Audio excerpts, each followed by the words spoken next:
EMS Survival here again. So I just did my cast iron video, and before I take my cast iron pan out to the grill and bake it, this is my thank you to Lars at the Survival Russia channel, because I made his I forget exactly what he called it, but it's like a real old school salt pork video.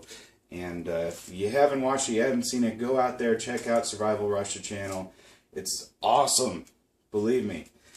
Let me grab a little coffee here.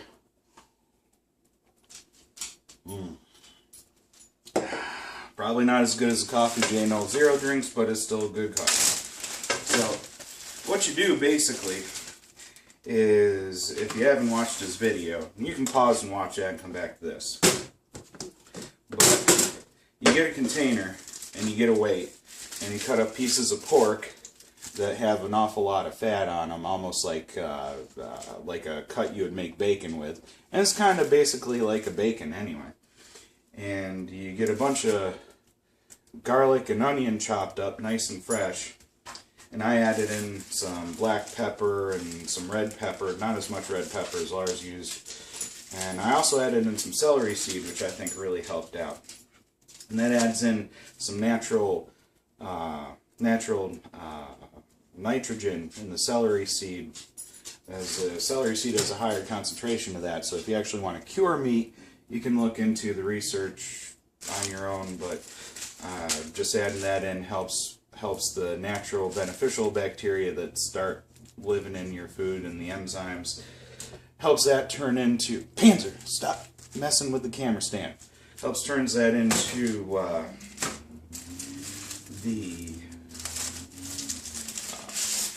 whatever that is, the saltpeter that they usually use, the chemical stuff they usually use to make things cured, as opposed to just salt. So this is what this looks like. You can see some onion, some chunks of garlic, and it sat in here with a lot of salt and the seasoning for 3 or 4 days with the weight on. I put that on top of it. And this is the inner bag that used to be clean until I just got my juicy hands all over it. And then I had enough room, I just wedged this down to press the meat and closed it up, put it in the fridge for 3 or 4 days like I said. Then I took these chunks out and sprinkled a little more salt and pepper and paprika and celery seed on them, wrapped them up in these little bits of parchment paper. And this just came straight out of the freezer. It's been in there for a number of hours at this point. And it is still soft and flexible because most of the liquid came out already, although the extra salt I put in and strained some more out. I probably could have done a better job of pressing it. But what I'm going to do is make a bit of sauerkraut soup, just to say thank you, make a video. So I'm going to rinse the extra salt I put on top of this guy off, because the sauerkraut is homemade sauerkraut, which is going to be pretty salty in and of itself. But these are great because I did, just the right amount in a little cheap bag inside of a big bag, and the extra salt I put in there just to keep around for next time. When this bag goes low, I can throw this in with the next batch of salt and seasoning, and that way I don't have to waste it.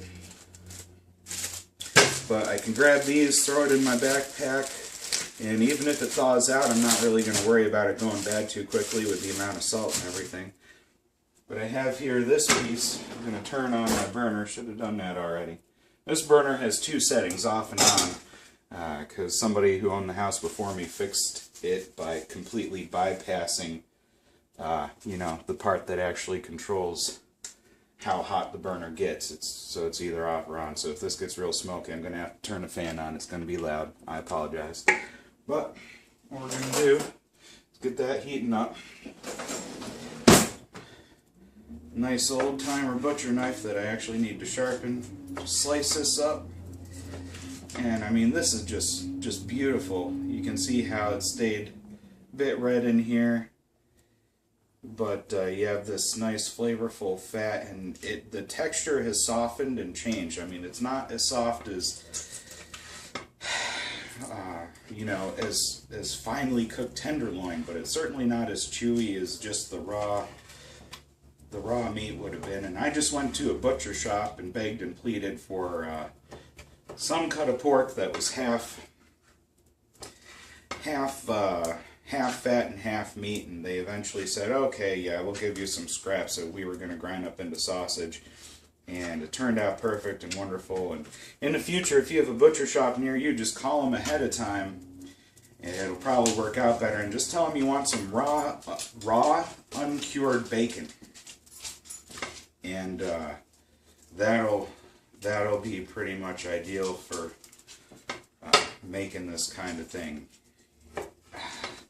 But this Eastern European stuff is just awesome and delicious, and a blast from my heritage, because even though I've never been there myself, my family, my wife's family come from, well, my wife's family comes from completely over in Poland area, and my family comes from somewhere in the Carpathian Mountains, the Slovakian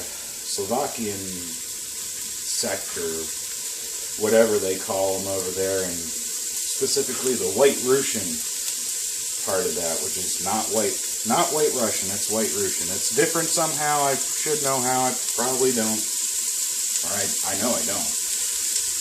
So obviously my burner is burning off a lot of crap, so I apologize about that. Hopefully the smoke alarm doesn't go off. And I'm just going to get this browned up in a pan. And you see how it's getting brown already in this white pan. That's really, that's where the flavor is going to come from. And you know what? I'm going to throw more of this in here. Nice. One of these bags is a nice big chunk.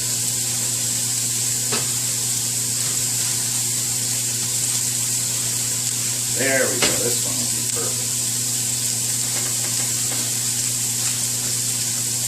See, a nice big chunk of this. I'll just rinse it off real quick, get that extra salt off.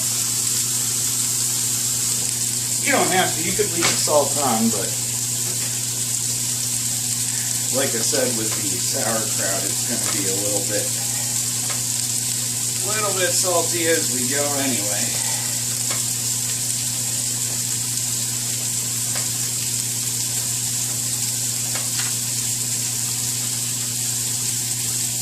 Try and get these pieces a little manageable. Stop them from burning.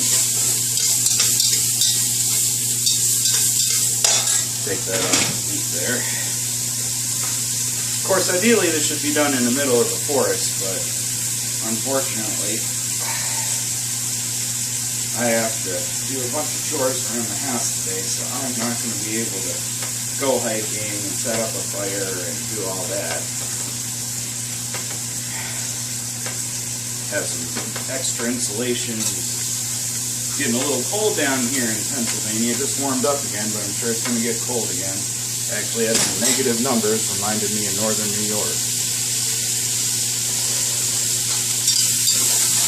Now we got that going, we got that browning up a little bit. This is homemade sauerkraut here. I'm going to turn the back burner on, because this burner is still smoking. Something got under it and I didn't know about it. But I made this old mayonnaise jar here. And some red cabbage and a bunch of salt, and I think I threw in some caraway seed, maybe some pieces of garlic, I'm not even sure. And turn off this front burner here. This is just ridiculous. And technically this meat is raw. I'm of the opinion for 4 days in a heavy salt brine it's fine. So I'm not really worried about cross-contamination for me, but everybody will have to make their own decision. There we go. This homemade sauerkraut crammed in this mayonnaise jar. Get this out of here. Yep, there's a little bit of caraway seed stuck to the side. If I had some juniper berries, I'd throw them in, but I don't. Which is ironic, because I have a hedgerow of juniper and no juniper berries coming out. Put this on the back burner there. Shouldn't smoke up anywhere near as that. So I'm going to let this cook down just for a little bit. There's plenty of onion and garlic flavor coming from the pork, because that's what it's sat cured in. Then you have the sourness of the sauerkraut cabbage. And this stuff should be good and sour because I made it almost a year ago at this point. It's just after fermenting for a week on the counter, it just went straight into the refrigerator.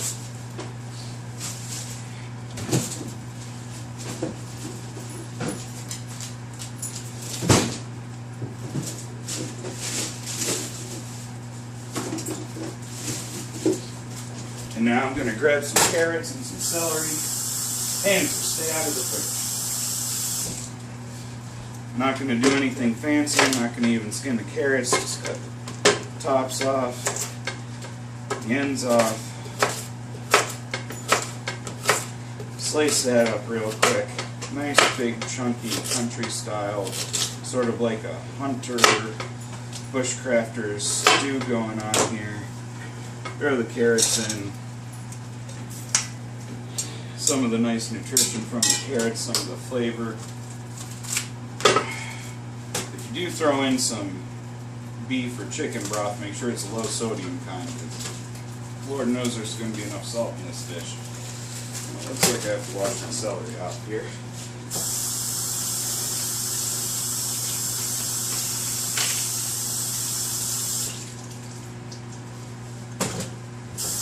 Now I do like celery, but I'm not a huge fan of chunks of it just floating around, so I tend to slice my celery up pretty small.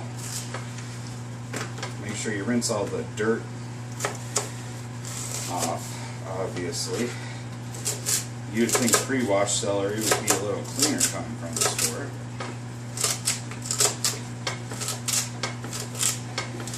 And if you were out in the woods and you had a book and knew what you were doing, knew you weren't going to poison yourself, you could throw in whatever. Here are the end pieces, I'll get rid of them. Whatever you could scavenge. You know, it doesn't have to be all store-bought stuff that you throw in this.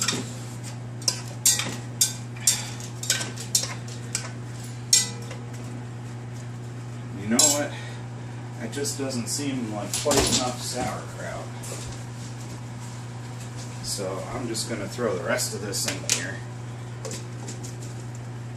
There we go. Nice red cabbage sauerkraut. And because you have the sour and the saltiness, kind of like Lars did on one of his recipes, he used fresh pork though. There's some leftover white wine from last night that I didn't drink. I'm going to be the only one eating this. My wife won't touch it, so it doesn't matter if I use the glass I was drinking out of. And then if I can dry my hand off here, a little bit more white wine. Just a little bit. Just a few cups. Some flavor going in there. Some broth going. And you know what? I have some of these mixed vegetables, these mixed pickled vegetables that I love to eat all the time. I'm going to throw some of these guys in here, if I can find a spoon that'll let me go in. You have some cauliflower and some carrots.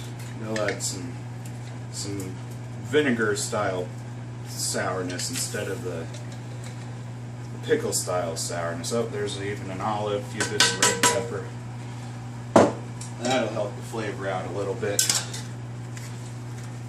And I'm just going to let this cook down for, geez, I don't know, about until it's done, until the carrots are soft, until it smells good, tastes good. If I have to add more seasoning or something in, I'll start up another video, because I don't know how to edit the videos together. But once again, Lars, thank you for that recipe. It's awesome, wonderful. Looking forward to making more of this year after year. Looking forward to more of your videos. Hope everybody out there in YouTube land is having a great day. And I'll put up another video showing you what this looks like, and hopefully showing me not choking and gagging on eating it. Hopefully it'll taste pretty good. So Have a great day, everybody. Bye-bye.